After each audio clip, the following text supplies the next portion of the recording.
Karachi water and sewerage board की United workers union के chairman Joseph सनम, सदर पोनल बक्सी, जनरल सेक्रेटरी इकराम खान और मरकजी जोनल ओहदेदारान ने कहा है कि वाटर बोर्ड के मौजूदा चीफ एग्जीक्यूटिव ऑफिसर और एमडी को तैनात हुए 2 माह का अरसा गुजर चुका है, लेकिन माह सिवाय सर्कुलर निकालने और कमेटियां बनाने के अलावा कोई अमली काम नहीं किया गया है। शाबाश, अरे क्या कर रहा हो टाई लगा के। वजह यह है कि वाटर बोर्ड के हाजिर सर्विस और रिटायर मुलाजमीन अपने फंड, एडवांस और वाजबात की अदम अदायगी के बायस शदीद ज़हनी अजियत का शिकार होकर ज़हनी अमराज में मुब्तला हो रहे हैं। यही वजह है कि गुज़िश्ता रोज कोरंगी डिवीजन वाटर बोर्ड के मुलाजिम मोहम्मद इरफान, जो गुज़िश्ता 6 माह से अपने 80% फंड एडवांस की अदायगी के लिए दफ्तर के बार बार चक्कर काट कर ज़हनी अजियत के बायस ट्रैफिक हादसे का शिकार होकर जहाँ वहाँ हो गए। इनके घर में बच्ची की शादी थी, जिसके इंतजामात के लिए इन्होंने अपने जमा शुदा फंड्स में से 80% फंड निकलवाना था, जिसके लिए वो मुसलसल 4 से 6 माह से दफातर के चक्कर काट कर ज़हनी अजियत का शिकार हो गए थे, लेकिन इंतजामिया की बेहिसी का शिकार होकर ट्रैफिक हादसे का शिकार बन गए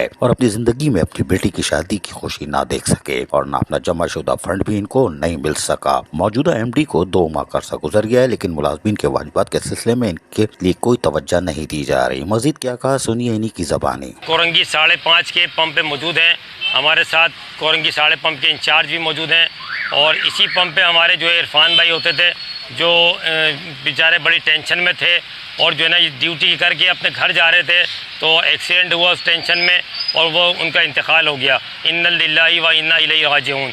अल्लाह ताला उनकी मग़फ़िरत फरमाए, हम उनकी कब्र पर करोड़ों रहमत बरकत नाजिल फरमाए। और हमारे बहुत अच्छे साथी थे, बहुत अच्छे दोस्त थे।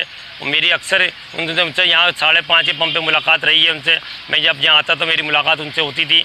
हम वाटर बोर्ड के एमडी साहब से, सीईओ साहब से, डीएमडी फाइनेंस से, चेयरमैन वाटर बोर्ड से मुतालबा करते हैं कि उसने जो है 6 महीने से वो धक्के खा रहा था, उसको फ़ंड का चेक नहीं मिल रहा था।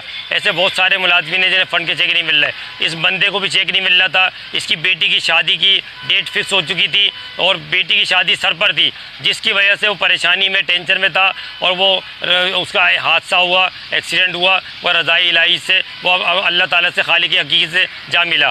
तो हम मुतालबा करते हैं कि फौरी तौर पर सीईओ साहब से कि इसके जो है फ़ंड जो है फौरी तौर पर रिलीज़ किया जाए, इसके वाजिबात फौरी तौर पर दिए जाएँ और इसके बच्चे को वाटर बोर्ड में जो है फौरी तौर पर अपॉइंट किया जाए डिस्ट्रिक्ट कोर्ट के ऊपर। यूनियन रहनुमाओं का कहना था कि मुलाजमीन के वाजिबात 4 अरब को पहुँच चुके हैं और हर माह इनकी तनख्वाहों से काटे गए 4 करोड़ के फंड में 6 करोड़ डालकर मुलाजमीन को सिर्फ 25% अदायगी करके बकाया 75% की अक़सात के लिए लाइन में खड़ा कर दिया जाता है, जो कि अफसोसनाक अमर है। अजीज आरिफ, KBS बल्दियाती न्यूज़, कराची।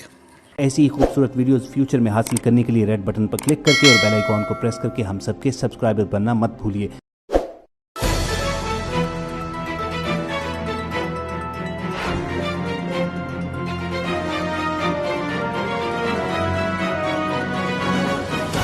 KBS बल्दियाती न्यूज़।